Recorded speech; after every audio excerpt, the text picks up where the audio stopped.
പാലക്കാട് പല്ലശ്ശന സ്വദേശിയായ 9 വയസ്സുകാരുടെ വലതുകൈ മുറിച്ചുമാറ്റിയ സംഭവത്തിൽ ഡിഎംഒ ചുമതലപ്പെടുത്തിയ സംഘത്തിന്റെ പ്രാഥമിക അന്വേഷണ റിപ്പോർട്ട് പുറത്ത്.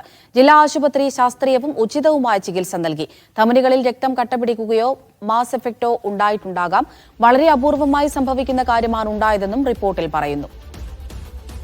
സാജിദ് അജ്മൽ വിവരങ്ങൾ നൽകും. സാജിദ്, ജില്ലാ ആശുപത്രിക്കെതിരെ ഗുരുതരമായ ആരോപണങ്ങളാണ് കുട്ടിയുടെ കുടുംബത്തിന്റെ ഭാഗത്തു നിന്നുണ്ടായത്. ഇപ്പോൾ പ്രാഥമിക റിപ്പോർട്ടിൽ എന്താണ് പരാമർശിച്ചിരിക്കുന്നത്? ദിവ്യ, 9 വയസ്സുള്ള പെൺകുട്ടിയുടെ വലത് കൈയാണ് മുറിച്ചു മാറ്റേണ്ടി വന്നത്. ഇതിൽ ഡിഎംഒയുടെ ഒരു പ്രാഥമിക റിപ്പോർട്ടാണ് ഇപ്പോൾ ആരോഗ്യ ഡയറക്ടർക്കും അതോടൊപ്പം തന്നെ ആരോഗ്യമന്ത്രിയുടെ ഓഫീസിലേക്കും അയച്ചിരിക്കുന്നത്.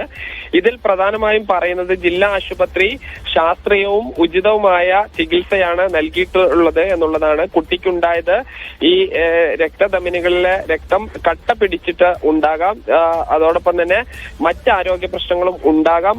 എങ്ങനെയാണ് ഈ രക്തം കട്ട പിടിച്ചത് എന്നതിൽ ഒരു ഉത്തരം ഈ റിപ്പോർട്ടിൽ പറയുന്നില്ല. കുടുംബം പറയുന്നത് ഇത് കെട്ടിയത് വളരെ മുറുക്കത്തോടു കൂടി ആയതുകൊണ്ട് തന്നെ രക്തപ്രവാഹം ഈ നിലച്ചിരിക്കാം എന്നുള്ളതാണ് അവർ പറയുന്നത്. അതോടൊപ്പം തന്നെ വളരെ അപൂർവമായി സംഭവിക്കുന്ന ഒരു കാര്യമാണ് സംഭവിച്ചിരിക്കുന്നത് എന്നും പറയുന്നു. ഈ ഒരു പൂർണ്ണ റിപ്പോർട്ടിന് ശേഷമായിരിക്കും തുടർ നടപടികൾ ഉണ്ടാവുക എന്നുള്ളതാണ് ഈ ഡിഎംഒയുടെ റിപ്പോർട്ടിൽ വിശദമാക്കുന്നത്. ശരി സാജിദ്.